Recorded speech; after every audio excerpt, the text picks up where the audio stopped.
ఇంట్లో ఎన్నో జ్ఞాపకాలు మీకు మీ మనవళ్ళతో మనవరాలు కూతురుతో ఉండుంటాయి, ఆ ఇంట్లోనూ ఉండుంటాయి. ఈరోజు ఏం సమాధానం చెప్తారు అసలు మీ కూతురు ఎందుకు చనిపోయింది అని అంటే? ఆయనే డౌట్ మేడం, ఆయనకు జాబ్ చేయాలో సంపాదించాలి. 11 ఏళ్ల నుంచి సంబంధం లేదని మొన్న చెప్తుండు మేడం, మాకు ఏ రోజు చెప్పలేదు.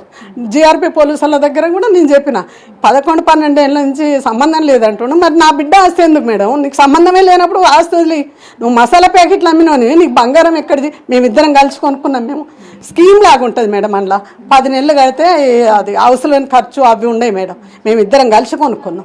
ఆమెది 18 నుంచి 22. ఇంట్లో నుంచి వెళ్ళేటప్పుడు ఎక్కడైనా మీకు అనుమానం వచ్చిందా ఈ రోజు రాదేమో? అస్సలు రాలే మేడం, అస్సలు రాలే. ఆమె బయటికి చెప్పదు మేడం, బయట ఆఫీసు శుక్రవారం ఉండదు మేడం. కానీ వద్దు నాన్న ఆఫీస్కు అని అంటే ఇవాళ పోవాలి మీటింగ్ ఉందని పోయింది మేడం. ఇక తర్వాత నేను 10:45 ఫోన్ చేసినప్పుడు నేను పిల్లలు తీసుకొని ఆఫీస్ పోతున్నా, ఫంక్షన్ ఉంది అన్నది మేడం. ఫంక్షన్ నాన్న, నేను లేని ఫంక్షన్ ఏంటి, నన్ను తీసుకుపోవచ్చు కదా అంటే నువ్వు ఇంట్లోనే ఉండన్నది మేడం. తర్వాత ఇక ఫోన్ ఎత్తలేదు మేడం నాకు. అదే లాస్ట్ కాల్ మేడం.